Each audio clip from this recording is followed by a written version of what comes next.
the Baen Free Radio Hour.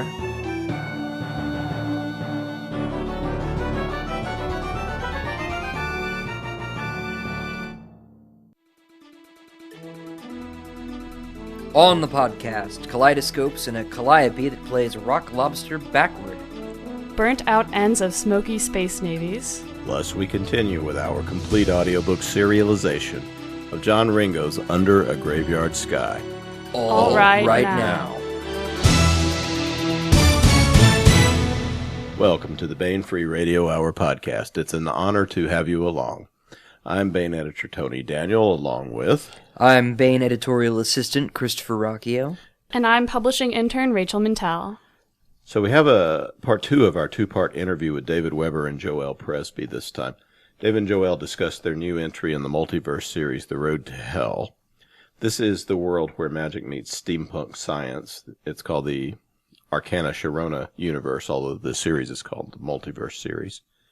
Following the first two books, Hell's Gate and Hell Hath No Fury, which is the second book. So, Rachel, you just edited this. Was that fun or what? That was a very exciting experience with Audacity Sound Editor being not very nice, but it all got sorted out in the end. Well, fortunately, David doesn't talk too much, right? So no, it was very short, very short interview. We were debating whether we make this three-part or not, but I think we'll squeeze it in for this one. Maybe we'll just speed it up. We could do that. Or make David sound like he's one of the chipmunks. Probably. He wouldn't mind that. Yeah, he would never. All right. We won't do that. We also continue with our complete audiobook serialization of John Ringo's Under a Graveyard Sky. Now, here's the news.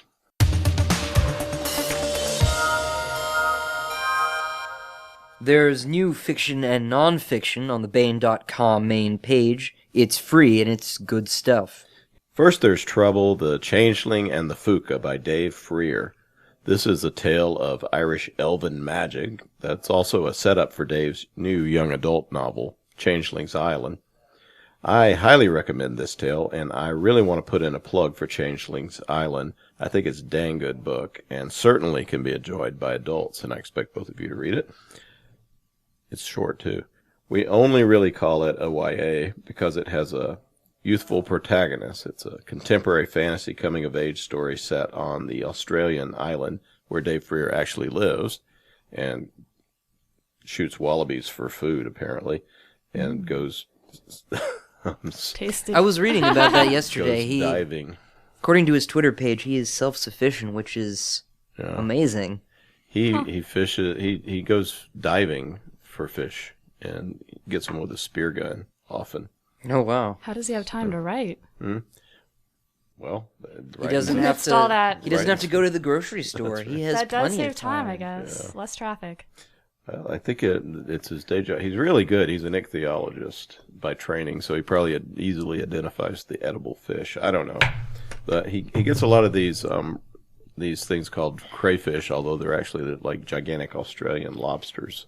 He can probably eat on that for a while. Anyway, it's called Changeling Island, and it's got this blend of Australian Aboriginal magic and Irish kind of elven magic. The book has that cool intersection. The story that we're talking about, Trouble, the Changeling, and the Fuka, is really a great introduction to the mythos that Dave explores in Changeling's Island, so check that out. What else is on the website, Rachel? Also on Baen.com this month is The Near Future of Human Genome Engineering by science fiction writer and genetic scientist Dan Cobbold. It's a great survey of where we are at the moment with genetic engineering and different paths we might be going down, either accidentally or on purpose, as we gain power over our own genetic material. Trouble, The Changeling and the Fuka by Dave Freer, and The Near Future of Human Genome Engineering by Dan Cobbold are now available at Baen.com. They will also be available perpetually in the free ebook collections, Free Short Stories 2016 and Free Nonfiction 2016, which you can find at Baen eBooks.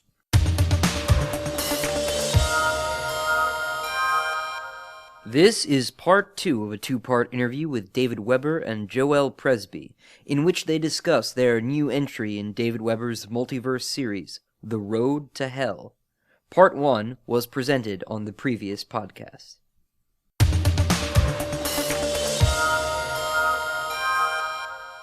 Want to welcome David Weber and Joelle Presby to the podcast. Hello, guys, girls, gals. Hey, hi there. David Weber is the creator of the internationally best-selling Honor Harrington series and the Honorverse, within which that series is set. David has had 29 New York Times bestsellers, and there are over 8 million David Weber books in print. David is also the author of many other Baen books, including the epic fantasy Bazel series, with Norfresa series, also we might call it, with latest entry, book 1 in the new Ken Hoden subseries, Sword of the South. He's the author with Linda Evans of 2 books in the Multiverse Series, Hell's Gate and Hell Hath No Fury. And now there's a new entry in the Multiverse Series, The Road to Hell by David Weber and Joelle Presby. Speaking of Joelle Presby, Joelle attended the United States Naval Academy. After commissioning, she studied how to find and kill submarines at Naval Postgraduate School and began dating as submarine officers. She spent 6.5 years active in the Navy and has lived in France, Cameroon, the United States, and Japan. She and her husband, the submarine officer, live in Virginia. Joelle is the officer of Grayson Navy Letters Home, which is an epistolary story set in David Weber's Honorverse that appeared on the Baen.com website, and Obligated Service, which was in the Honorverse anthology Beginnings. And now she is the co-author of the latest Multiverse Series entry, The Road to Hell with David.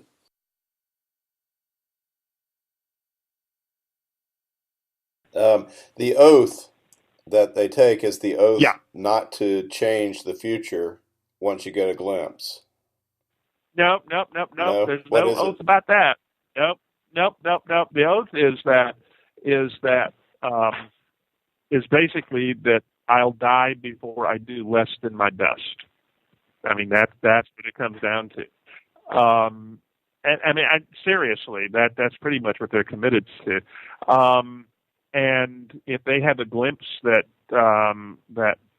let's put it this way, nobody knows what the very first gifted emperor's glimpse was. Nobody knows, not even the Ternathians know. They don't know any place where he ever wrote it down. But they know that it was a tsunami of a glimpse. And he set up this coronation oath in part because of that glimpse. And in fact, the reason that the Ternathian Empire began its withdrawal to the borders that it has as of the time that we connect with Arcana has to do with a glimpse. They literally, the Calorats upon occasion have looked 700 or 1,000 years into the future in a glimpse and have shaped their policies according to it. And so that's one reason why I said, and why Joelle and I said, in many ways, the Calorath talent of the glimpse is the most powerful talent, even though it never directly affects anything outside the perceptions of the person who has it. Well, let's move down into the trenches a little bit. My favorite subplot in the whole book is the Arcana battalion, the 100 Hadron. Hadron Thalmayer? Yeah, Yes. that He's a piece of Thalmayer's work. in charge of. He's been mistreating his Sharona prisoners of war, or just and there's 2 sort of heroic officers under him who don't like this. Can you sort of set up that situation? Because this was my favorite. I just love following this through the book. Well, so he's talking about the commanders of Ulthar 20, and Ulthar Sharma. and Sharma. Yeah, Sharma. yeah, but and Thalmayer and what Thalmayer is doing.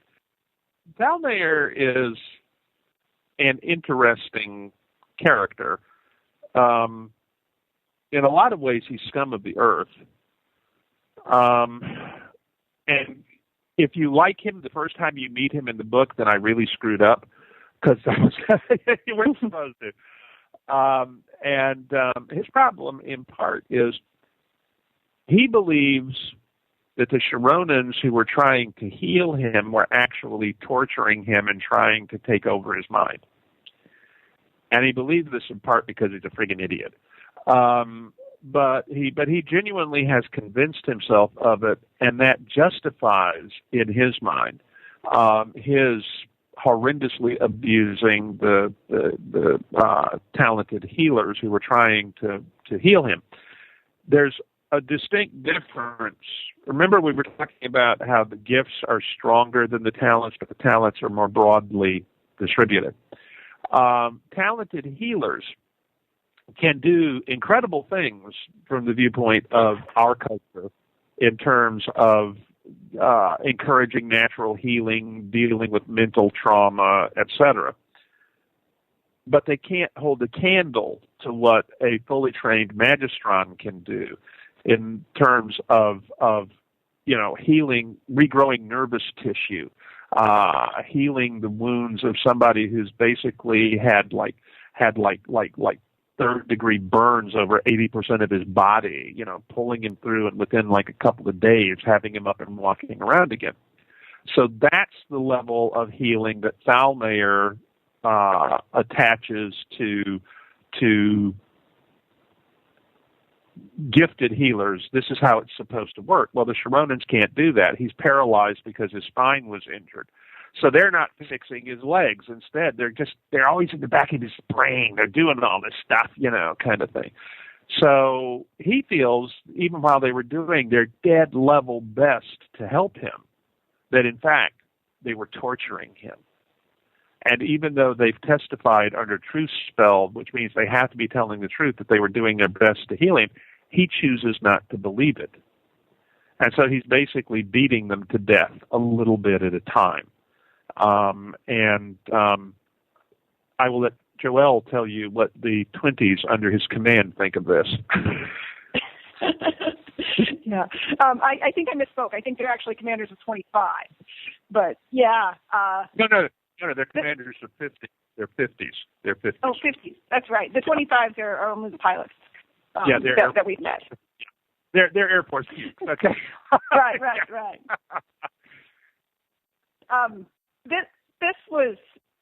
This was a storyline that David wrote, and so it was one of my favorites when I was reading through the draft, because I'd get new chapters that I hadn't seen anything at all of as I was going through this. But I did get to deal with a little bit of it. These commanders of 50 are horrified. Ulthar had been a prisoner of war himself, and he isn't blinded by misunderstanding of experience, and so he's horrified to see the people who had treated him well as a prisoner of war being tortured while they're his boss's unit's prisoner, and so he has to do something about it. But he's also in the far frontier world and is afraid that anything he does will just get erased, and so he sends a encoded message back to his wife back in Arcana, and I got to work on that part, which was I love a fun handoff. And he's married to a Garthon. She's from a Garthon family. Well, escaped, yeah.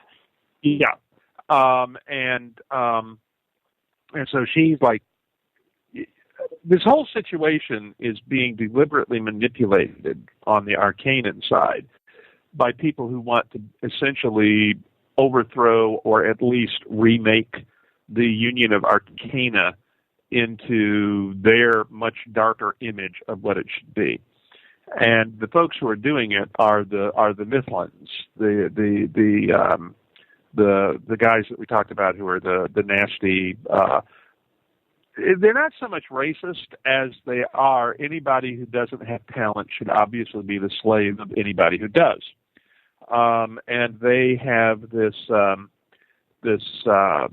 it's a combination philosophy and religion, which justifies them in doing anything that they have to do for them to come out on top, et cetera, et cetera. And it's one of them who is the governor of the region from which the expedition to Hell's Gate is mounted. So he's the one who has administrative authority over what's going on. And there's an Arcanum commander, Harshu, who he's in command of the expeditionary force. And I think that he is probably one of the characters that the readers are most ambivalent about, because he's a brilliant commander, he's charismatic as hell, and he has allowed his intelligence people to systematically lie to his troops about how this whole war started and who killed who and whatnot. And he has allowed systematic violations of the Karelian Accords, which are the rules of war and how you're supposed to treat your prisoners, so that captured Sharonans can be tortured for information. And so he's allowed a situation that kind of, in some ways, empowers Thalmair to arise. The thing is that he knows that at the end of this campaign, whatever happens, he, Harshu, is for the long drop. That there is no way in the world that his Andaran fellow officers will allow him to have done what he's done, even if it produces the most brilliant victory in Arcanum history. But they'll allow him to do what he's done without punishing him to the full extent of the regulations. Okay, which, by the way, we haven't said this in so much, but it carries the death penalty. And he's walked into that knowingly. And he's done it for two reasons, one of which was evident in the first book. I think the other one only really becomes evident in this book. In the first book, he does it because he's under orders to carry out this offensive, and he has to have that information. However he gets it, he has to have it to keep his own men alive and accomplish his objective. But the other one is that he's got a suspicion about Mulgerthak, the governor. And he's taking this position of command rather than protesting, rather than saying, no, I can't do that. It would be a violation of my honor as an Andaran soldier, because he knows Mulgerthak has somebody in the wings who would do it anyway. And so what he's done is he's tried to get out in front of it. And he's put himself, his career, his honor, everything dear to an Andaran. He's deliberately thrown it right down the dragon's throat, knowing that his own ultimate destruction is going to be the consequence of this, because that way he is going to divert as much as possible of whatever it is Mulgerthak's been trying to accomplish onto him alone, rather than onto the Arcanum army and its Andaran officer corps. And so the reader doesn't really find out about that very much at all until this book. You've had little hints of it before, especially in his relationships with Toralk, his Air Force second in command, who is trying to figure out exactly why Harshu, who is a good, honest, honorable man, why he's letting this happen. And Toralk is beginning to figure it out by the end of this book. But I think, Joelle, I think we have more, I won't say ambiguous, but maybe shades of gray characters in these books than in most David Weber books. Would you say that's fair? Yeah, I'd say so. Yeah. Often the bad guys you have have shades of gray. But in this case, we have semi-good guys who are also. I'm really going to be unhappy when Harshu finally meets his Waterloo here. It's got to happen. Okay, Have to, absolutely has to happen. But I'm going to be like, oh gosh, and it's going to be kind of. I think that as much as the Duke of Garthshelm is determined that the people who are guilty of these Corellian offenses are going to be hammered, I think he's going to have mixed feelings when he finally brings the hammer down on Harshu, and he understands why Harshu did what he did. Mm-hmm. At the moment, he hasn't got a clue. Okay, militarily, he knows one of the things that's happening here, and this is horrifying to the Sharonans, is the Arcanans know about the voice talents. And they know about the voice talents because Shalar, who everybody in Sharona thinks is dead, actually has fully recovered and is being transported to Arcana as this key source of information, etc. Along with her husband, that people in Sharona think that they saw die because they saw the extreme burns that he got. And without the Arcanan Magistron, he was dead. Yes. And that was kind of the instigation of the entire conflict, right there. Yes. Right, exactly. And nobody in Sharona has a clue that they're still alive. And Mulgurthak instructed his two so-called diplomats who were negotiating with the Sharonans right up to the moment the Arcanans treacherously attacked. He tells them to not tell the Sharonans that Shalar is alive. And one of the reasons for this is that he doesn't want them to know how much that we know about the voices now, because dealing with the voices is going to be critical to how. What you have here is the Arcanans have dragons that can move like 200 miles in a day. Okay? There is a reason there's a dragon on the cover of the book. Yes. But they don't have steam locomotives that can haul 10,000 tons of cargo 200 miles in a day if it has railroad tracks. All right? So there are very different logistic constraints on the two sides. One of the logistics constraints is that the fastest an Arcanan can transmit a message is maybe 1,000 miles a day using a Hummer. It's kind of a genetically engineered hummingbird carrier pigeon. Whereas the Sharonans, a single voice can send the message 700 to 1,000 miles instantaneously. So if you have voice relays, a message can get all the way from Hell's Gate to Sharona in about 10 days. And the only reason that it takes that long is you have to cross the Atlantic Ocean in a couple of places to get into range of the voice on the other side of it. Because one end of your portal might be in Timbuktu and the other one might be in Brisbane. Or Easter. We actually have one that's on Easter Island. I just put it there for the heck of it. And all of this is a factor when you're trying to get stuff moving. So the Arcanans know that the Sharonan command loop is much shorter than theirs. The Arcanan response loop is shorter than the Sharonan response loop because they can move more quickly after they finally get the word that they need to move. And I did that deliberately when we were building the world because it makes very different constraints for the two sides, which is going to have a tendency to keep them from mirror imaging one another in terms of what they do tactically and strategically. But one of the things that Harshu knows, because they know about the voices, is that somehow he has to shut down the voice network to keep the Sharonans from knowing that he's coming. And there's only one way that the Arcanans can see to do that, and that's to kill the voices. And so they are systematically shooting every voice that falls into their hands on the way up chain. And this is horrifying to the Sharonans. However, there is a passage in which Zindel basically says to Andrin, look, until we came up with the protocols for how to shut down a voice, okay, that was routine Sharonan practice, was to kill the voices for the other side.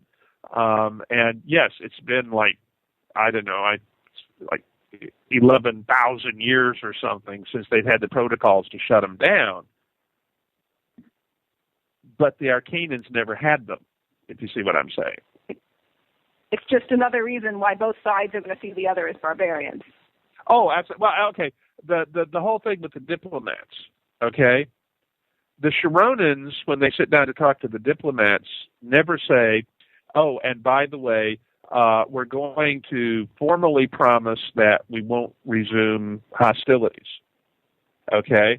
Well, from the Sharonan perspective, why in the world would you do that? You're going to have voices doing the negotiating. Okay? So you're going to know what the other side really thinks. Sharonan negotiations ain't like Arcanan negotiations. All right, well, the Arcanan perspective is, well, the only reason that they didn't do that is because they must be planning to launch a sneak attack on us when the time is right. All right, so the Sharonans so are... it's only fair for us to do it first. It's only fair for us to do it first, hit them back first. And so the Sharonans are like Pearl Harbor on steroids is their response to this attack while we're negotiating. And the Arcanid position, well, I don't understand why they're so upset. We just did it before they did it. And so that's one of the points where Shalar, a time or two, just sort of stops and says, you know what, just when I think I understand you guys, you come up with something that is so incredibly it can't possibly work that way. And the Arcanans had the same response with her, with what she and Jathmar tell them about Sharona from time to time, because they just come from such totally different matrices. Can you please tell us at the anecdote of the djinn in the jar? No, I'll let Joelle do that. That was in one of her sections. It was great. I'm having trouble hearing. What's the question? He wants you to tell him about the djinn in the jar. The djinn. Yes.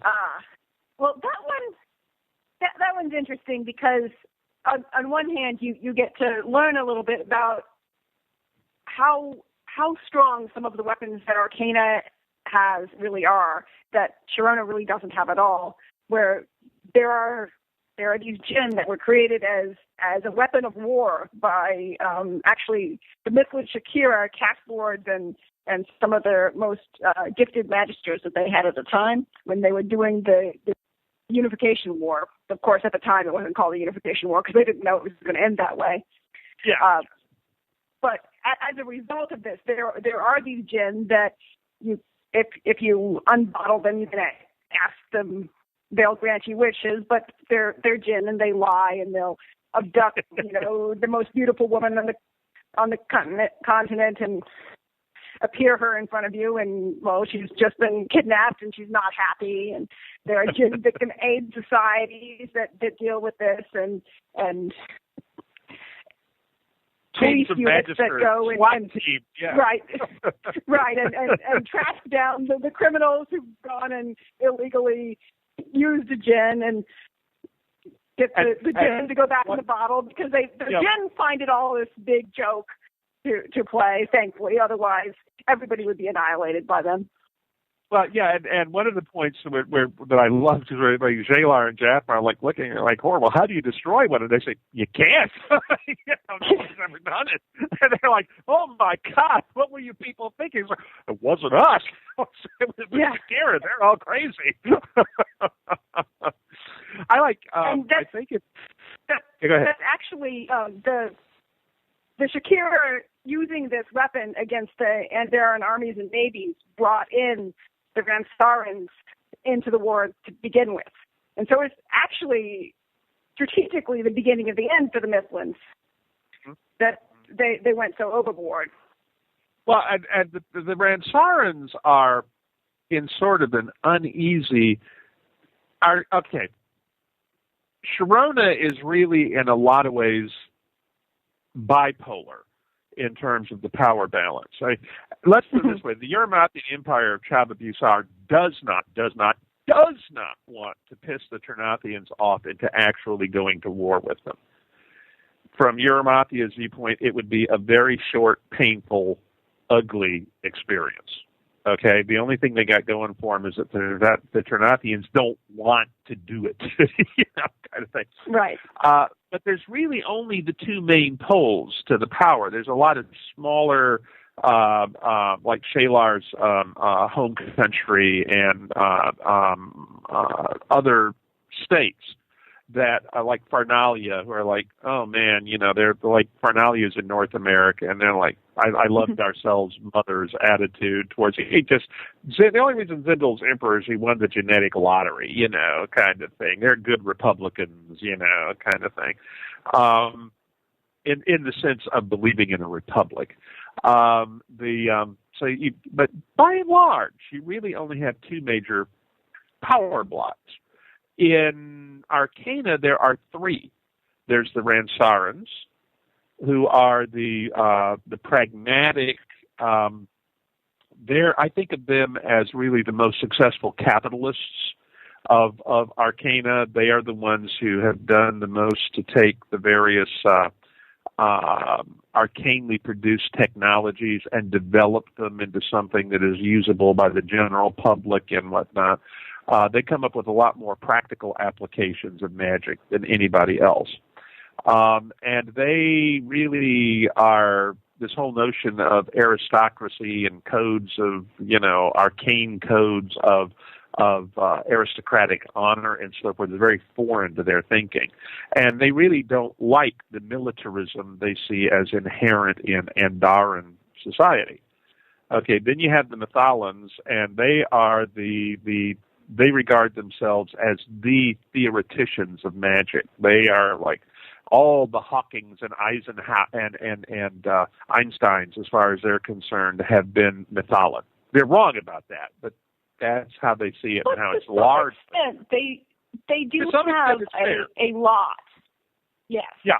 And I mean, they've because of the way the system that they've set up for anyone who's not gifted works slave labor for the people that had gifts, and the people who have the strongest gifts are free to study and focus solely on that. In an odd sort of way, the Mythalans are almost Athenian. Yes. In that you have a relatively small class where there's like this total equality. Well, no, that's not really fair, because when you look at the line lords and whatnot, that's a lot more Spartan almost, in the sense of absolute reachability. So there are one of the things I tell people. Yeah, one of the things I tell people to do in the worlds that I build is don't try to fit an exact historical parallel to any of these, because what I like to do is to take historical forces and see how they might have produced something different with a different set of inputs, so that you can't take Mythal and say, okay, well, it's this. It's not this. It's a combination of that, if you see what I'm saying. Mm-hmm. But the Ransarans didn't get involved in the war because they loved the Andarans. They got involved in the war because they loathed the Mythalans. And it looked like Mythal was going to win. And so they came in on Andara's side. And the way that it kind of sort of works is that Andara runs the army. Ransar runs the economy and has about probably between our Andara and Ransar, you're probably looking at a little better than 2/3 of the political clout of Arcana. Mythal has less political power than either of the other two, but has two advantages. One is all of these, high caliber magic practitioners, and the other one is that there is this secret society that nobody in Ransar or Andara knows about, which is working to a plan to fix everything, and not in a way that Andara or Ransar is going to like. So you have this much more complex political interplay going on in Arcana, even though you have less surface political conflict than you do between Ternathia and Eurymathia in Sharona. and that was deliberate too. It was important to me when I started looking at these two societies that both of them are going to have good guys and bad guys. Both of them are going to have honorable and dishonorable people. I think I'm hard put to decide whether I like the Ransarans or the Andarans better. In Arcana, I've actually spent more time with the Andarans because of the military operations and so forth that I've been doing. But I like Gadriel. I really do. And I especially loved her comments to the prosecutor in the court martial when he's like, "You're a gold digger. You want this," and she's like, "You think I want to marry somebody? What are you? No, you're Andaran. Okay, that explains it. Of course you're crazy." But she's a fun character. It's yeah. And I remember, one of the things I always liked best about her was the scene, and I cannot remember whether Linda or I did this in the original draft, where what's his name? The guy who becomes the Harshu's intelligence officer, Neshak, wants to he's trying to separate Shalar and Jathmar from Jasik Olderhand. Jasik was the commander of the platoon who massacred their force. And the whole massacre started because one of his subordinate officers, he was the commander of the company the platoon was from. The platoon commander violated a direct order and killed the leader of the Sharonan force, and that's what led to the firefight that led to the deaths of virtually all of the Sharonans. And Jasik did his damnedest to stop it from happening, but once the firefight was in, he had no choice but to command his guys to try and win. And afterward, to acknowledge the fact that this was what had happened, he takes Shalar and Jathmar under his personal honor as his Baranal. And what that means is he makes them members of his family, and in effect, every member of his family is obligated to die to protect them. That's how seriously he's acknowledging. And Neshak wants to separate them from him and put them in cells. And Jasik is about to burst a blood vessel when Gadriel says, "No, that's all right. Put them in a cell and put me in it with them, okay? Because by the way, I teach combat magic." Okay, so Neshak's like, "Oh, that's okay. we won't push that, And also, one of the things that I have to tell you that the character that I miss writing about the most, the one that I get to write about, we write about it, he's everywhere, but we never see him after like the first 2 or 3 chapters of the first book. And Joelle knows exactly who I'm talking about, don't you? Her mentor. Okay? Yes, I do. Yes, basically, she was accepted to the Mythal Falls Academy, which is the most prestigious magical academy on Arcana. And when she arrived, it turned out that her gift was stronger than like anybody else in the entire academy, and the Mythalans couldn't admit that was true because she was a Ransparan. She was from, like, for all intents and purposes, a peasant farmer family in Ransar. And Bose Halathan, who was like the head of theoretical magic at the academy, when they accused her of cheating and so forth because they were going to drum her out of the academy, he stood up beside her and said, "Screw you," and walked out. I mean, he was like the number one guy in all of Mythalan society. He walked out of Mythal and with her founded an entirely new academy in Andara under the protection of the Dukes of Garshoma, and the current Duke of Garshoma is Jasik Olderhand's dad. And Halathan is everywhere. on the Arcanum side, because the Arcanum public has been told that the Sharonans shot him down when he was trying to help a wounded soldier. And in fact, it was a friendly fire incident, and it was an Arcanum weapon that killed him. And so the people that Gadriel hates most in the entire multiverse, the Mythalan, Shakira, are using his death to drive the war hysteria against Sharona. And you have to understand that from a Mythalan perspective, nothing could be a greater abomination than Sharona, where you're not talking about magic at all. You got all these people with these mongrel talent things, and a society that could care less about using magic to bridge oceans and that kind of thing. So it's complicated. Well, it's been a lot of fun, but we got a lot of balls in the air. Yeah. Yeah, So, yes, we do. all right, so you. Some of them are fireballs. The conflict is building between Sharona and Arcanum. And one of the great themes of the books is the logistics and the technology and the new technology that's coming online. Can you talk a little bit about like the Bison and what are the obstacles and strength of both sides in the war?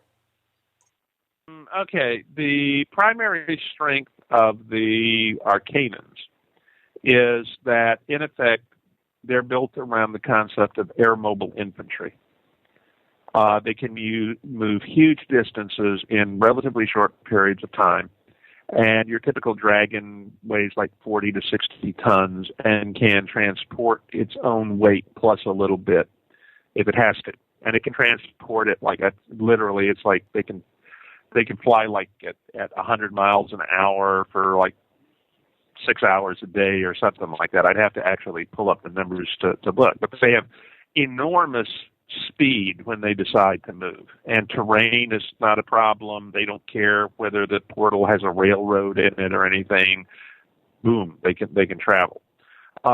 They also have the advantage that the Sarcolis crystals, which are at the heart of Arcanum technology, and can be thought of as batteries, if you will. But this is where their spells are stored to be used. I kind of think of them as I picture them as sort of magic iPhones that. Yeah, they are. But they have like personal crystals with software in them, kind of spellware that they can do. They have all these smartphones and that just can't talk to each other. That they carry around. That send the messages have a crystal embedded in their throats. There's a lot of, anytime there's a spell, there's often a crystal involved, especially if it's not a magister or magistron actually physically doing it at that moment. Yeah. But the problem they have is that the logistics space to support their Sarcolis crystals is narrow, because you have to have a gifted technician to charge the crystals. Okay, so it's kind of like, yes, we can, here, I have this sized crystal, and it has 40 charges that are the equivalent of a 120 millimeter mortar in them. Okay, and I can carry this basically in my backpack and use it when I need it. The problem is, once I've used them up, unless I have somebody who is gifted and has that spell and has several hours or days to work in, I can't reload it. Okay? Whereas the poor sod in Sharona service is carrying the 180-pound base plate for the 120 millimeter mortar, and he's got 17 mules hauling his ammunition for it. But as long as they can just bring him the shells, he's good to go. All right. So they've got speed, they've got flexibility, and they have basically unmanned recon drones that they can send out to do aerial reconnaissance, which the Sharonans can't. All right, well, the Sharonans have a much broader base in the fact that they can give a rifle and a bayonet and hand grenades to every single one of their guys, and it doesn't matter whether they have any talent or not.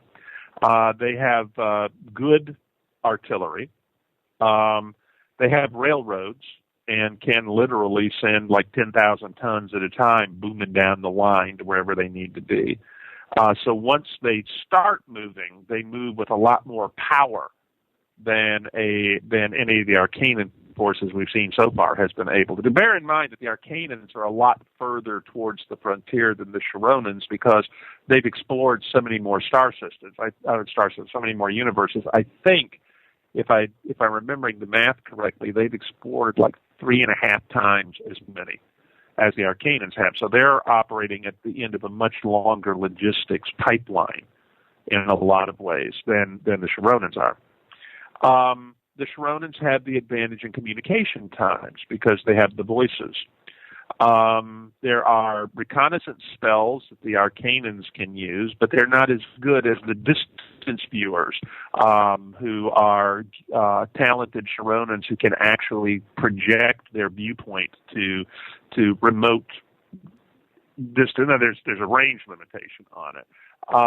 And the most important militarily of the distance viewers are the predictive distance viewers because they have a loop that they combine a little precog with it, and they're the guys who can tell you, okay, in 5 minutes you're going to need to fire around at 40 degrees elevation, 5 degrees right declension, and I'll tell you when to pull the trigger. Okay, and that kind of fire control is something that was never possible in our universe.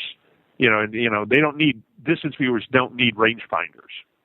They know the exact range. They know the exact bearing, which is going to make naval engagements really interesting if I ever get to fight one. So they definitely have different strengths and different weaknesses. Right this minute, the biggest disadvantage the Arcanums have is that logistics problem. And our good friend Mulgerthak, the nasty governor, has deliberately made that worse for Harshu because he wants Harshu's expeditionary force to get reamed. It's part of the plan.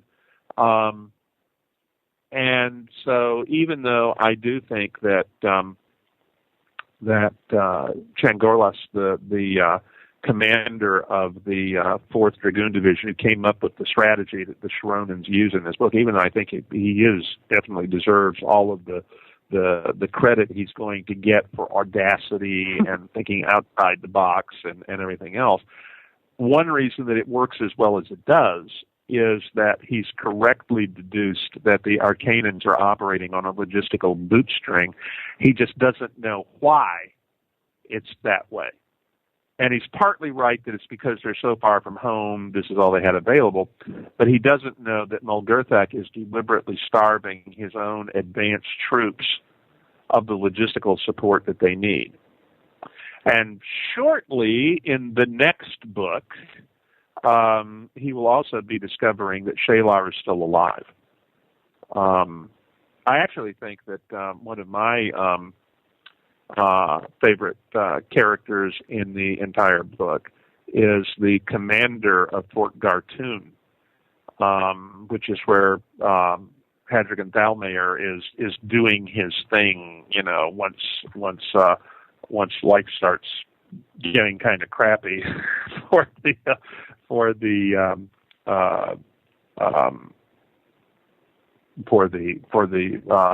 Chironans with the Arcanum counterattack.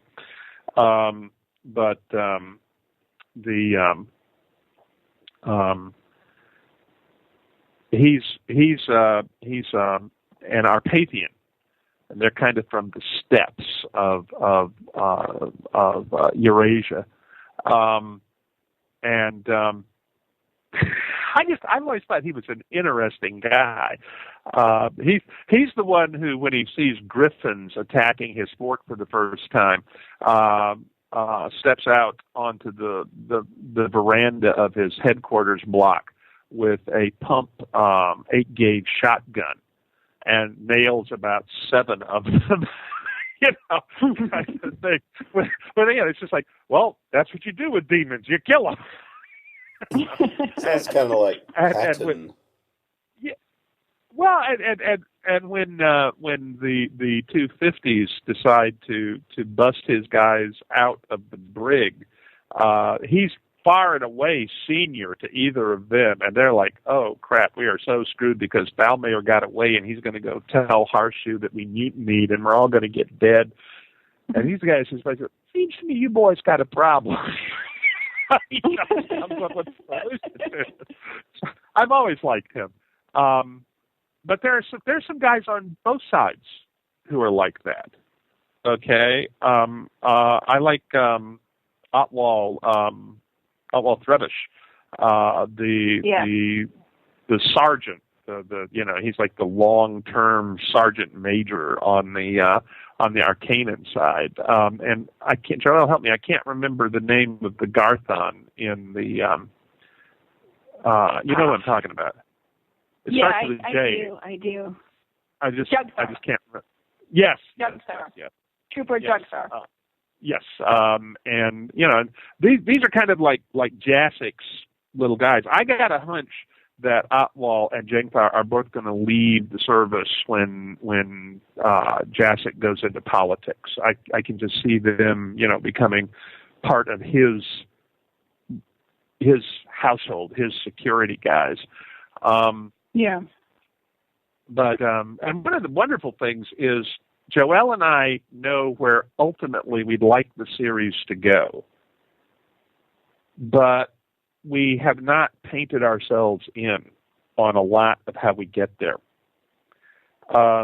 There's definite story arc that if we ever get to tell the entire story, that will end up with the readers knowing where the portals came from and how they work and everything else, and which will eventually get our universe involved in all of this, assuming that the support is there for the books and that Joelle doesn't shoot me at some point in working on these. As long as Sharon and Andy don't shoot us, David. Yeah, okay, well, that's true. Well, I have to say, way back when, in like 91, I think, 92, Jim Baen said to me, he said, Dave, everything you write is spawning sequels. So I got a novel, you should pardon the expression, concept for you, which is, why don't you, plan a series? And I was like, ooh, shiny. And I came back with 10 story concepts that I pitched to him. Now, I was not aware at that point that for 20 years he'd been looking for somebody to do an interstellar Horatio Hornblower. So I don't think he bothered to read any of the others. I think he said, ooh, shiny, when he saw Honor Harrington. And he wrote me like a 4-book contract, I think, when I think I had one that was actually in print at the time, which was a remarkable gesture of faith on his part, and it allowed me to become a full-time writer a lot sooner than I would have otherwise. But the multiverse was one of the ones that I pitched. Safehold was one of the ones that I pitched. There's another one that I still want to do that was one of the ones that I pitched. And I still have at least a couple of others from that list that in my copious free time I could spin off another series from. But, okay, I'll put it this way. It's much better to have the problem of having too many stories to tell and not enough time in which to tell them than to not have a story when you need to tell one. Okay? I know. Yeah, okay. Joelle has heard me ask this before, I'm sure. But have you read the novel The Plague Dogs? Oh, yeah. It's by the same guy who did Watership Down. Okay. And the dogs are talking about it. They're going to keep running till the dark comes down. Okay. Well, that's kind of how my writing is. Okay. I mean, I hope that if the point comes that advancing senility has me not doing good work anymore, that I will have the smarts and the grace to stop. But until that time comes, I got so much so many stories that I need to tell. And I am honestly planning on wrapping up a series in 2018, which will happen to be the 25th anniversary of Basilisk Station. And we'll finally tie up the storyline that I had in mind when I started that book. Doesn't mean necessarily there'll be an end to the Universe. It just means that I will finish that storyline. So there's, the multiverse is, I think, probably one of the most satisfying universes that I've built from the perspective of creating a literary universe. Which is not to say that I'm not, the Honorverse is as detailed as the multiverse. It's more flexible, though. And what I mean by that is that in the multiverse books, I'm limited to just one planet. Okay, I can do whatever I want with that planet, but I'm stuck with it.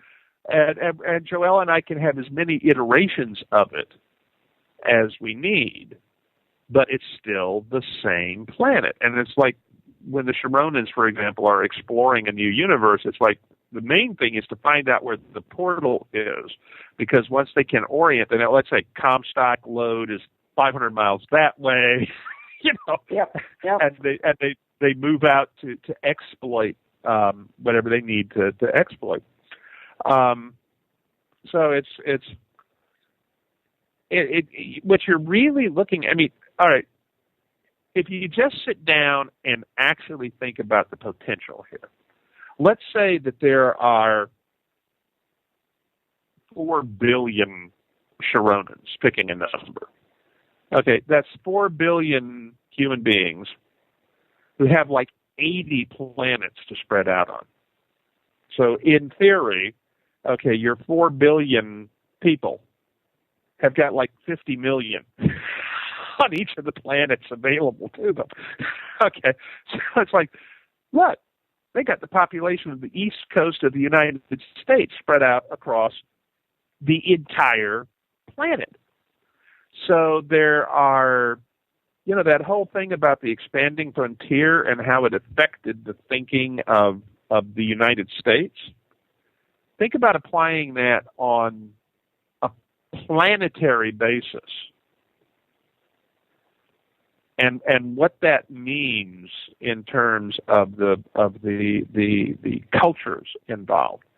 Now, in both cases, although more really in Sharona's case than Arcanum's, you have a very well-established cultural template going into this, because they have 5,000 years of recorded history, of written records of without like yes, we have fragments of Pliny, we have, Thucydides, and we have 2 books from Plutarch, they have entire libraries left from 5,000 years ago.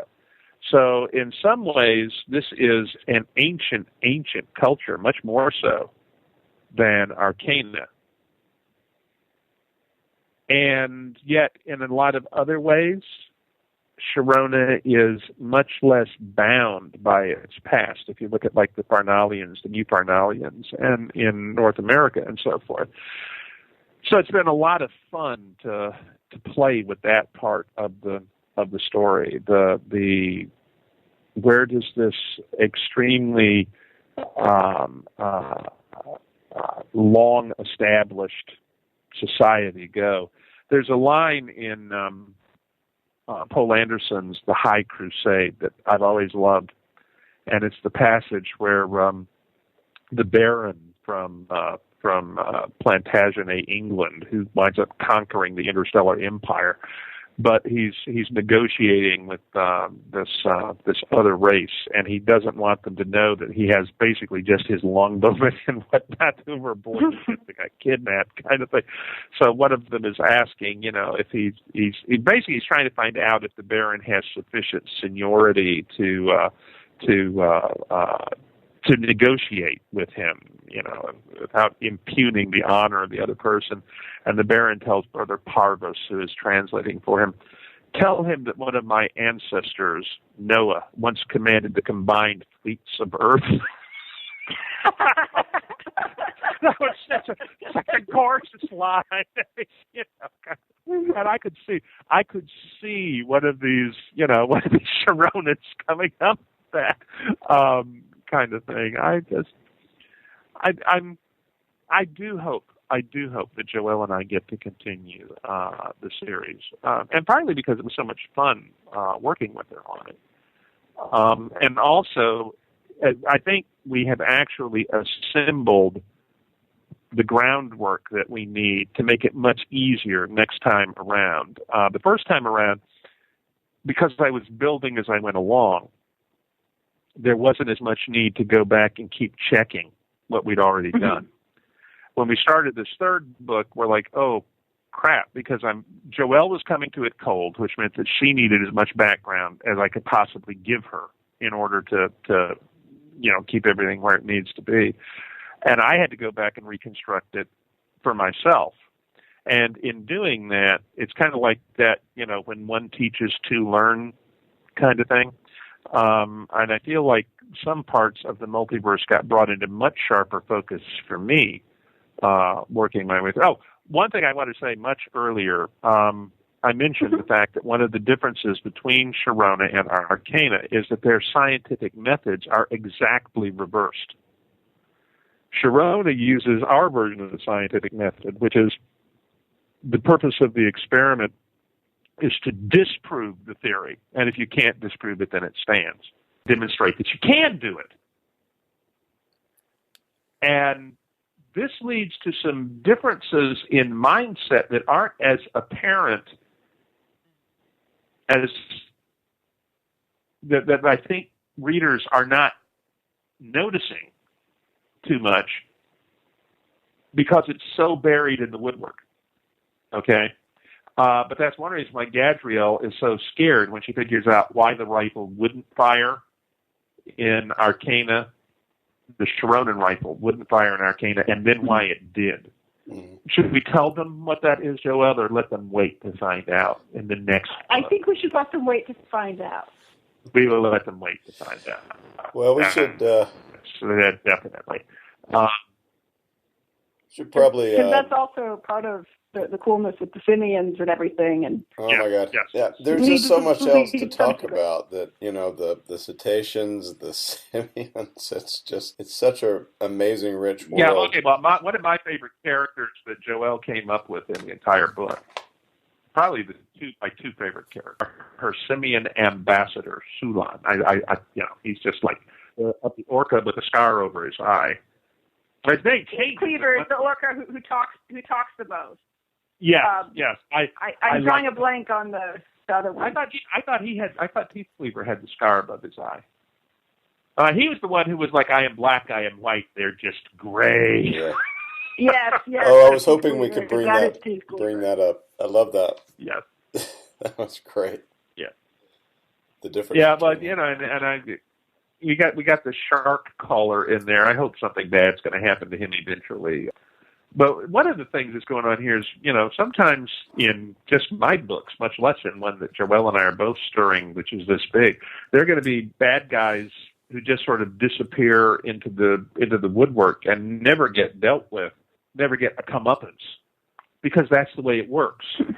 Okay, I mean, well, Ringo does have black marks against him, and oh, yeah. he is in a bad situation at the end. Yes, and so deserved.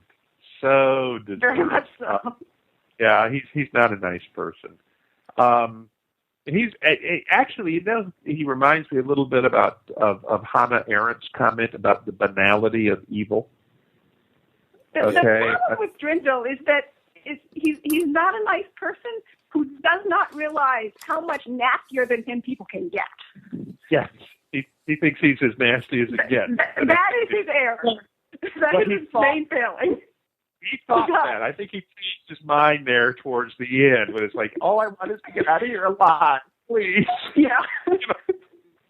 And essential, he's a piece of work. I promise you that a lot of the villains will get satisfying comeuppances in the book. Unfortunately, some more of the good guys are probably going to get hurt really bad. For instance, I think it should be pretty evident that there's a good chance that Andrin is going to get to the Empress sooner than she had planned on, given what. But one of the characters, one of the sequences in the second book, which predates Joelle, of course, for me was the meeting of Zindel and Darcel. Whereas Darcel, who's a very strong voice, and the voices are all, there are all these rules about how you don't listen in on other people's thoughts, etc. But sometimes if your talent is so strong, there's like an emotional leakage or something that you can't avoid, no matter how hard you try. And Prince Janaki sent Darcel back to Sharona. And ostensibly, he sent him back to Sharona because he was an information source.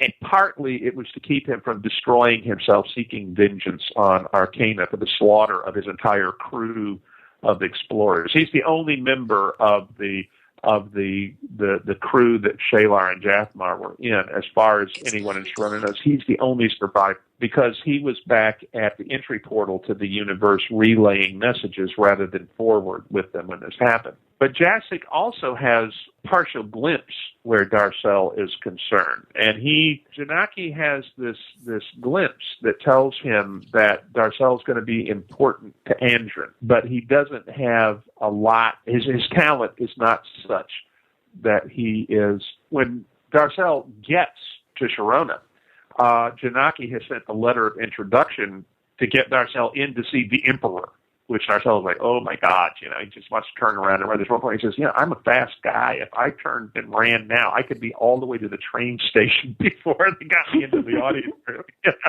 But when he actually meets Zindel has a glimpse.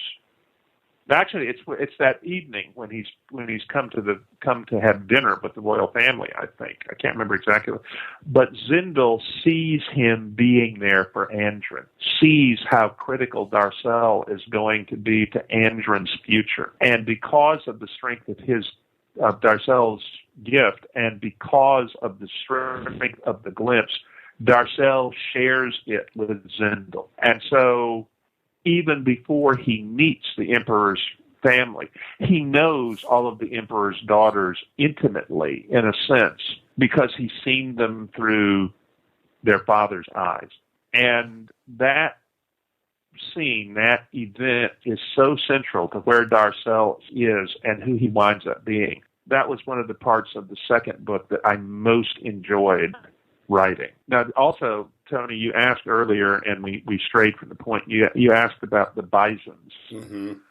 Yeah, well, basically, the Sharonans have developed steam-powered technology to levels that we never did in our universe. I mean, you can see where the parallels to our universe's development of steam are. Like they use monotube helical boilers fired by kerosene, which, you can raise steam in a hurry, and you can raise a lot of power in a relatively small package.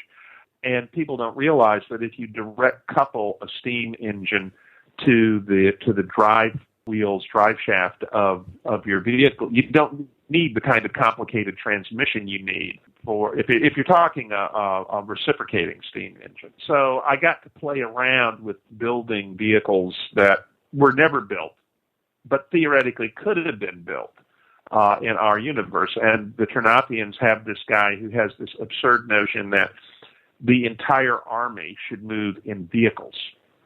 Okay, and the Bison is actually was developed more as it's not a fighting vehicle. It's an APC, a personnel carrier, and a heavy-duty tractor to tow trailers in the advance.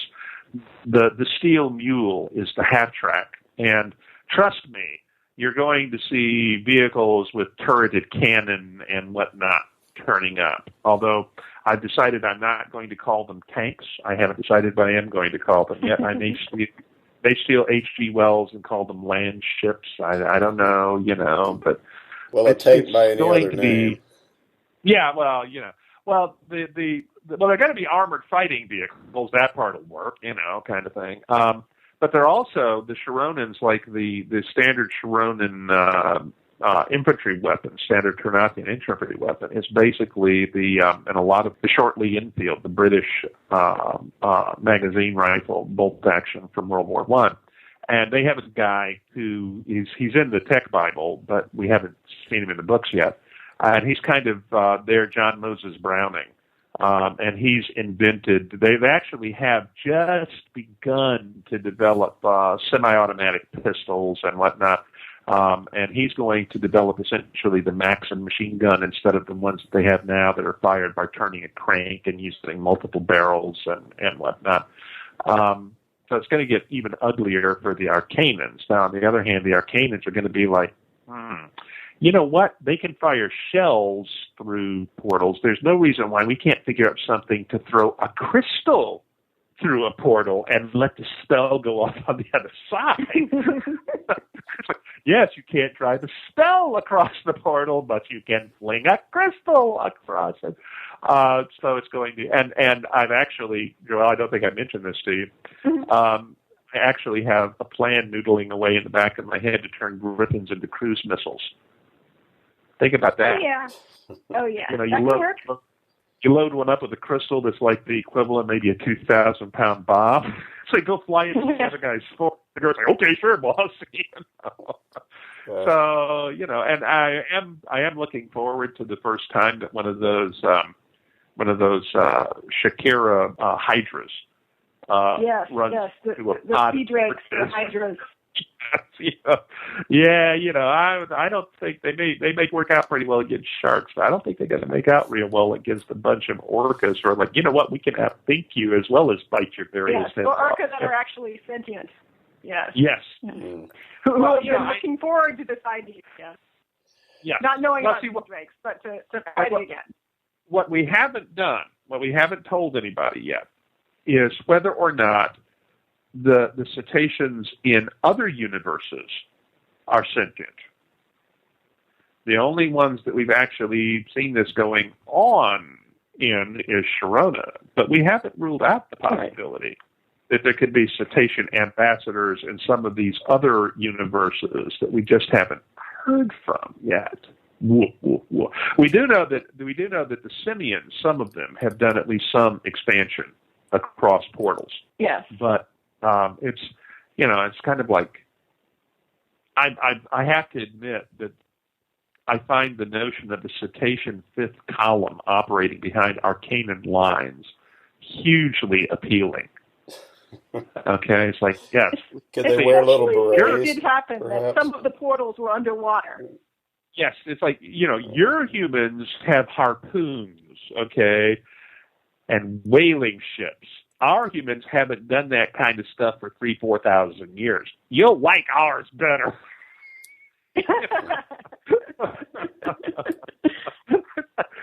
And it's true. I mean, I do love. Part of the thing I love about the cetaceans is the bit where Shalar's mom is listening to them, trying to decide whether or not it's okay to eat the bad humans if they get Arcanums, and how do we tell them apart? And the orcas are sending these detailed messages about what people taste like. And it's like people are like, well, we don't eat humans anymore. And he kind of goes like, well, there's an oral tradition, so there's no like writing it down in a little scroll somewhere and ignoring it for 1,000 years. If you're going to remember any history of the cetacean, it has to be remembered by a living cetacean, including what humans taste like back in the day. Yep. Well, and one of the problems that we've got in a few places, we have used simply direct transfers of terminology in order to simplify things for the reader instead of coming up with a different species name for every porpoise or whatever. Right. We have not done it uniformly, and partly that is to help to contribute to the texture of this is a different universe, not ours. But for example, we refer to the thunder flukes as the biggest whale in Sharona, and this is obviously the blue whales are the thunder flukes, and they are the senior members of the cetacean community. So there are places where we have come up with other terminology, and we've got like totally different cosmologies going on here too, although you haven't really seen a lot inside the Arcanum cosmology at this point. I mean, you know who some of the deities that they were referred to are, like Mother Jambakala. I mean, it's like, ooh, okay, she's really pissed now. He's talking about her. But with the Sharonans, especially with the coronation and the wedding and all the rest of it, their religion has been called a lot more center stage, although we still haven't seen that much of the purely Eurymatian religious tradition. One thing that made the Ternathian Empire... All we've got is Arcana, really. Well, yes, yeah. Well, the Arpathians... But that's, one island nation, yes. Yeah. Well, one of the things that Ternathia did that was one of the reasons that their empire expanded as well as it did is that they integrated into their slowly expanding empire the new cultures and religions. For example, they have what they call the double triad. And this is basically the triad of ancient deities of Ternathia. And then there are three other deities who their empire encountered, and they are the revealed triad. In other words, it's like as Shurkal, for example, was incorporated into the empire.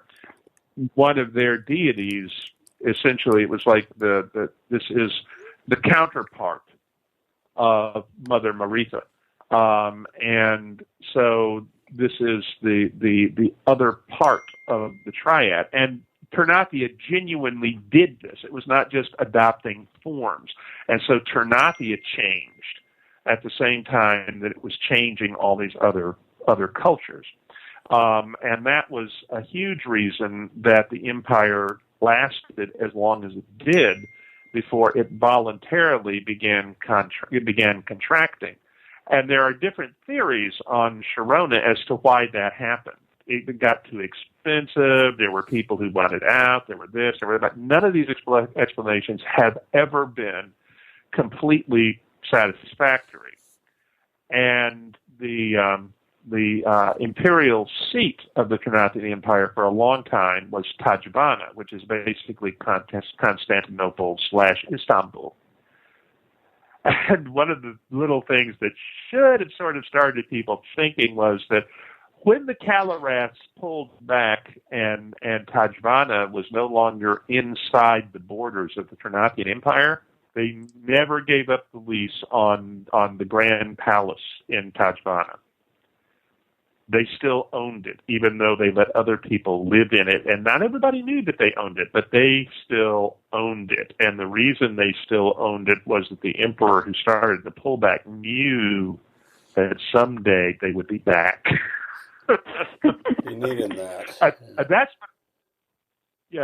That's one of the things that if you are an opponent of the Kalaraths, okay, you have to be aware that these people are willing to play games not because they're game players, but because this is the way that it works. They will be executing strategies that you don't know anything about that started in their great grandfather's day, and they're directed at your grandson's day. So, when you decide to go up against a Kalarath, you better be pretty sure of your ground here. Now, by the way, that doesn't mean that there's a perception, even among Kalaraths, that anything that's glimpsed will happen, that you couldn't glimpse it. if that wasn't the case. And yet, if you think about it, the fact that Zindel was able to manipulate while he was in fugue state, while his bodyguards are trying to grab him and he's not where they want him to be, he knows in the middle of that scene that while all that's going on, he knows he's dealing with possibilities, not certainties. Okay? So the Calorats may be working to a very detailed plan. That doesn't necessarily mean it's going to work the way that they thought it was going to work when they get there.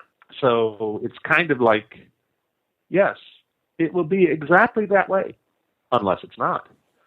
I like to play with the notions of omniscience or near omniscience and how it can be limited in a book. In a literary universe, and so clearly for the Calorats, it's that it's fragmentary, and that your context is limited. So you can't know for sure where this all fits in. I mean, there are moments when Zindel suddenly realizes, or Darcel realizes, that he's seeing part of what Zindel had glimpsed coming to pass, like when when Andrin stands up and defies Chava in the council meeting. And that's one of the things that Zindel had seen, even though he didn't know what would be going on at that moment. In Northressa, I cheated by going with you can't know what the outcome's going to be till the superposition collapses, except they don't call it that.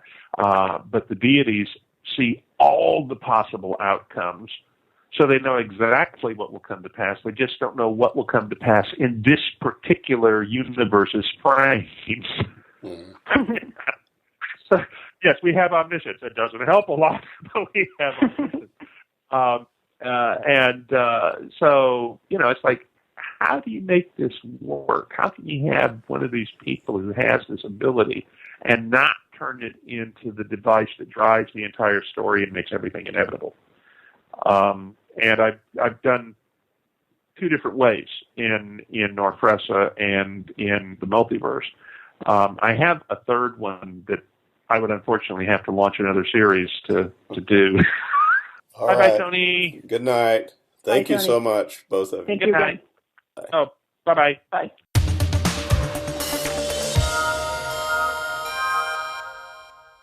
Now we continue with our complete audiobook serialization of John Ringo's Under a Graveyard Sky. This portion of Under a Graveyard Sky is provided by Audible.com. Get the complete audiobook at Audible.com now. If you're not a subscriber, you can get the entire audiobook free or choose from more than 100,000 other titles when you try Audible free for 30 days. Now here is another segment of John Ringo's novel of zombie infestation and the heroic humans who fight back, determined to pull the world from disaster and humanity itself from the brink of annihilation. It's all taking place under a graveyard sky. We barely touched the Grace's tanks, Isham said, looking at the computer. I mean, the Alpha took them down, but less than a quarter. There's 3 times a fill-up for the Alpha in Grace's tanks, and the Alpha wasn't dry. And we filled the large. I figured with the coasties on it, they weren't going to up and run off with it. We were just preparing for a supply run when the word broke out about the plague, Victor Gilbert, first mate of the offshore support vessel MV Grace 10, said. We sort of packed along our... He stopped, and his face worked. We packed along our families. Just a little cruise. Mr. Gilbert, Steve said, handing him a glass dark with whiskey. The same thing would have happened if they were on land. Yeah, Gilbert said, taking a drink. But I wouldn't have had to watch my wife and kids turn, you know? I'm one of the few who doesn't, Steve admitted, shrugging. Luck. Planning. Bloody-mindedness, Isham said. That as well, Steve said. Issues? No, Isham said. Just keeping it in mind. So I ended up in the compartment with Stella, Larry Ashley's wife, and... Christ. Lewis is Jeff Bolser's kid. Jeff was the deck boss. Larry was maintenance. And Sharon, she's Chad Wilborn's daughter. And Rich, he's Sherry and Bob Tilley's son. Sherry was the systems tech. Nobody has anybody. No, Steve said. You all have each other. Captain Gilbert, those are the only children except Tina we found. Alive, anyway. This plague may or may not have wiped out civilization, but it has wiped out an entire generation. Yeah, but there seems to be a new one on the way, Isham said, chuckling. Pardon? Gilbert said. Ahem, Steve said. I'm not going to pry, but I suspect Stella is pregnant. How'd you? Gilbert said, his eyes flaring. Look. No worries, mate, Steve said, shaking his head. Just about every woman who is in a compartment with a man is pregnant, and we can usually sort out the rapes from the other. Vic, Isham said to the still visibly upset captain, take a deep breath. What Steve is saying is that it's how things are now. Part of the new now. Hell, there's even a meme. Meme? Gilbert said. Like LOL cats or something? Sort of, Steve said. I wouldn't be surprised if someone hasn't photoshopped it onto a picture of a pregnant woman. The saying is, what happened in the compartment stays in the compartment. Goes two ways. There's stuff that happens that you're really ashamed of, on boats, in compartments, having to kill somebody who turned. Or hell, Isham said. There's one boat where there was a death that people just don't talk about. It came out slow, but they sort of hemmed and hawed. And the response is, what happened in the compartment stays in the compartment, Steve said. If there's a complaint, we investigate it, to the extent we can. But Stella hasn't even hinted it was rape. It wasn't, honest, Gilbert said, holding up his hands. Hell, it just sort of... You can talk about it if you want, Steve said, shrugging, or keep it in the compartment. But you don't have to be guilty about it. Yes, her husband was recently dead. So was your wife. The right way, even if you'd liked each other before, was to wait a decent period. You were alone in a compartment with nothing else to do and death all around you. Except the kids, in this case, Isham said. We waited till they were asleep, and did it real quiet, Gilbert said. Sue me. Again and again, if necessary, Steve said. No worries. One of the women from a life raft? The man with her had to kill her husband when he turned. And she's pregnant, and they're a couple. Humans adjust to the incredible. The survivors do. And one of the ways we adjust is things like, what happened in the compartment stays in the compartment. Nobody but the people in the compartment, life raft, what have you, can really judge. It is one of the reasons that people in unusual jobs are given different courts than common citizens. Seamen have their own courts, military, because there is a reality. To you weren't there. You can't know. You can't understand. And then there's the prison thing, Isham said, smirking. Prison thing? Gilbert said, then grimaced. What happened in the compartment, Steve said. Stays in the compartment, Gilbert said. Got it. So seriously, no issues, Steve said. The real issue is that while we're starting to find some professionals, most of our crews are not professional seamen. Most of our captains are not professional seamen. And we have a real critical shortage of engineering personnel. Even mechanics. So when something breaks on a boat, the crews are generally stuck. And although most of them have been through storms, it's mostly been while stuck in compartments or puking up their guts holding on for dear life in lifeboats and rafts. No storms while you've been doing this? Gilbert asked. Nothing serious, Steve said, shrugging. High summer, and we've only had one tropical come up this way. That was before we started clearing, and it was only a storm by the time it got here. I remember that one, Gilbert said. Me too, Isham said. So, we're going to have to move, Steve said. Move? Isham said. Why? We've got a good harbor here. You've got Bermuda Harbor, Gilbert said, which is an okay harbor. You get hit by a really hard late season, I'm going to rip you a new asshole hurricane. This is not the harbor you want to be in. And with ships absent a truly excellent harbor, it's better to be at sea, Steve said. If you've got the right crew, which we don't, and the small craft, there's a reason they call it a small craft advisory. Between the late season hurricanes we're going to get soon and the dire murals and winter storms, I'm thinking Canary Islands. Good choice, Gilbert said, nodding. We're going to have to fuel. I mean, the Grace has plenty for herself and probably enough for a while for the small boats, but not to constantly refuel the Alpha. Could you tow a full-size tanker? Steve asked. Yes, Gilbert said, but I'd need a tow crew who knew what they were doing. How about a guy who knows what he is doing and some people willing to learn? Steve said, grinning, because that is the best you are going to get for any job in this flotilla. What fun, Gilbert said, grimacing. In that case, I can try, but I'll be perfectly content to cut it loose. Works, Steve said. I think we're going to have to leave the Vicky. I really should have gotten Mike in on this, but you've got quite a few accommodations, from what I saw. We could have carried a lot more people than we did, Gilbert said, then sighed. I don't think that would have been a good idea. There were few good choices, Steve said. As I said, my family was lucky. Although, he added, shrugging, the basic plan would have worked. I wouldn't have been able to do this without one aspect, but be that as it may, we can put more people on the Grace. We can put people on the Alpha. I'm willing to push it to the first diurnal, or if we see a cyclone coming this way. For the diurnal, we'll bring the small boats in. But when either happens, we are upping stakes and heading away from the Northeast Atlantic. There's still a lot of boats and rafts out there, Isham pointed out.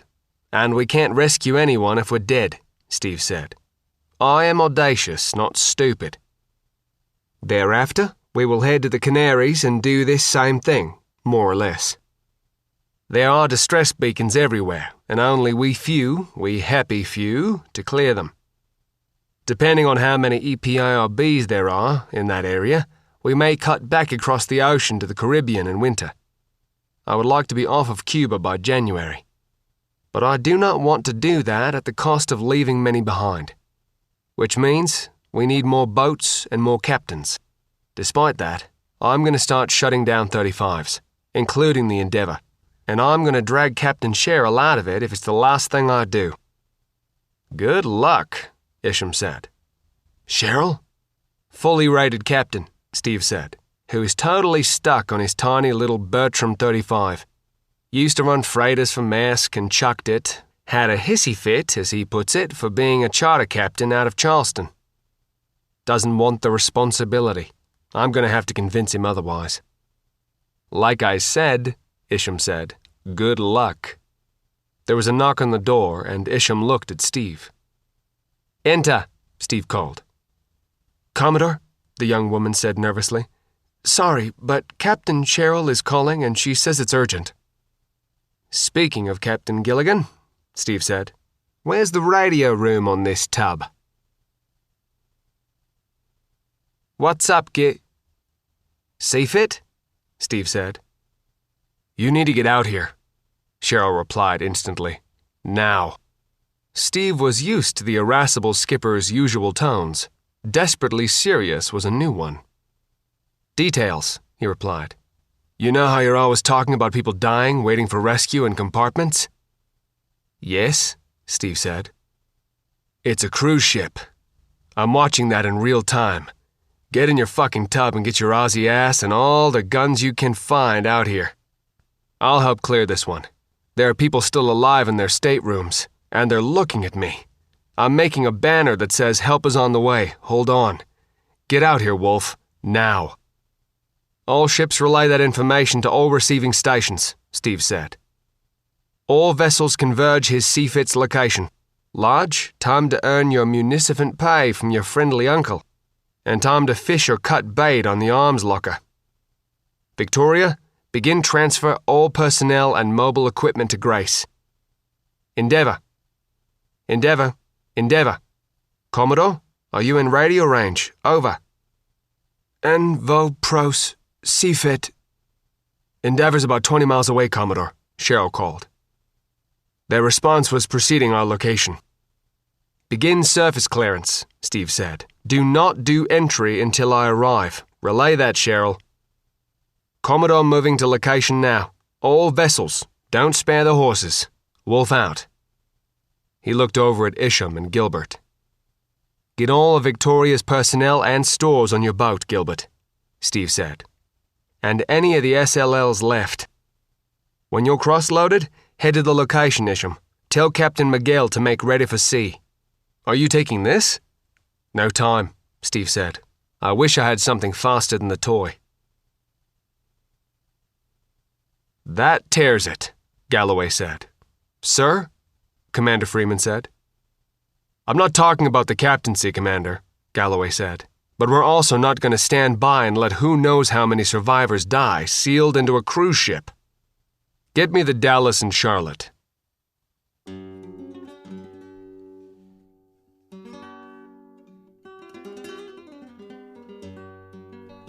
That was another segment in our complete audiobook serialization of Under a Graveyard Sky by John Ringo. And that's it for the podcast. Thanks to Audible.com, to Christopher Rocchio, Rachel Mintel, and to podcast theme composer Ruth Judkowitz. And a long train of nasturtiums plucked from a dozen alternate universes and woven together by Babbage machine algorithms and Tinker fairy magic into a colonial artificial intelligence dedicated to singing choruses of thanks and praise to David Weber and Joelle Presby, the authors of The Road to Hell. And Rachel, say hello to your fan club. Thank you so much. I had no idea that people would actually like hearing my voice, considering that editing my own audio was kind of cringeworthy. Shout out to you guys. I love you all too. And please join us next time here at the hammering heart of science fiction and fantasy, and keep reaching for the stars.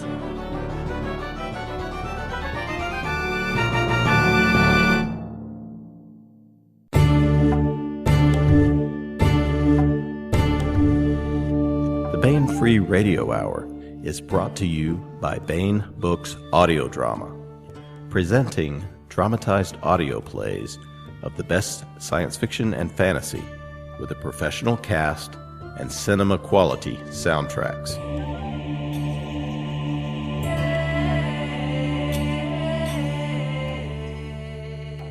Now available, Eric Flint's Islands, based on the novella by Eric Flint. Also available, Larry Correa's Detroit Christmas, based on the novella by Larry Correa, set in the world of the Grim Noir Chronicles at BaenEbooks.com. Just put Islands and Detroit Christmas in the search bar and enter a world of listening pleasure. Baen Books Audio Drama.